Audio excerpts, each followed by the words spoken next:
Hello guys, ভালো আপনারা চলে আসছেন। এদের আমি আপনাদের জন্য একটা ইজেল নিয়ে আসছি। ওটা আপনি নিজে আব্বুর কাছ থেকে বানিয়ে পারবেন, এটা আমাদের ড্রয়িং করতে পারবেন। এখন একটা বোর্ড আটকায় আপনাকে দেখাচ্ছি যে কেমন আটকায়, খুব ভালো আটকাবে। এদের কত সুন্দর করে একদম আটকাইছে। এখন আমি একটা পেজ আটকায় দেখাবো যে কেমন আটকায়। আমি এখন একটা ক্লিপ লাগাবো। ওই ক্লিপটা ব্ল্যাক রঙে আছে, এটা ব্ল্যাক আছে। এখন আটকাই দিছি আমি।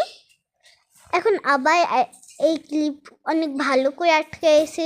এখন সেকেন্ড ক্লিপও আটকাবো, ব্ল্যাক ক্লিপও আটকাইছে। এখন এটার মধ্যে আপনি ড্রয়িং করতে পারবেন, লিখতে পারবেন, বা যেইটা ইচ্ছা ওটা করতে পারেন। Bye bye.